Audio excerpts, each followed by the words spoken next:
input layer, dahil sa meron ng mga existing mga raster files, papakita niya yung mga raster.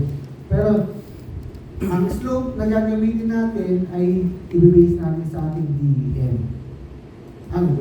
Ang slope na i-generate natin ay nakabase sa ating DEM.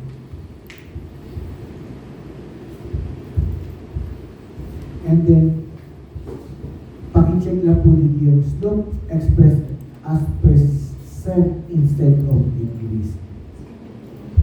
Para yung value niya, naka-degree. Ay, naka-percent. Slope. Input na is yung niya nasa DEM, na raster. And then, pakiccheck po yung slope expressed as percent instead of degrees. And then, paki-click po yung save to. Sa day 3 natin, lalagyan natin ng slope. Then, click save.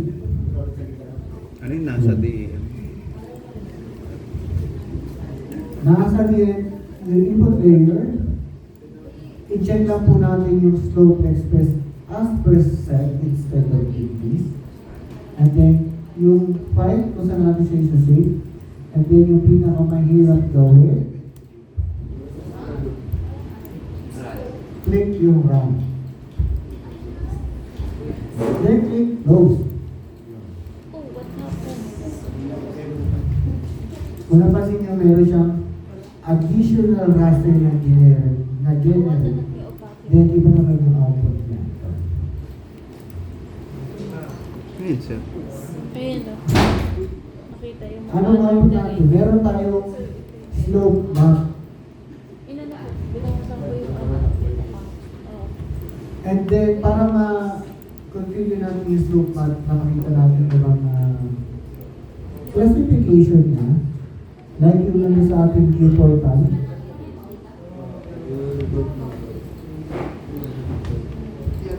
Ito. Pag sinabi yung 0 to 8, basta may salis na yung talaga. Ganito yung dapat magiging ano natin. Result. Ako from the top siya, ang hirap ko na. Simula natin yung area. Download din ang DEM. Yan. Para mas pumulba siya. Ah. Yan, parang ganito yung magiging slope map natin.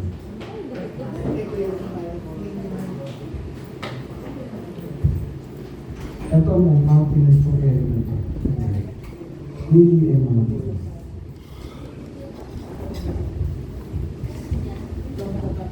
Ito sa Misamis to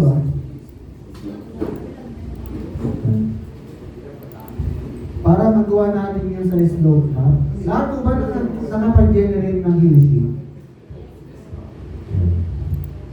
Slope map, lahat ko ba nakapag-generate ng slope? Yes po.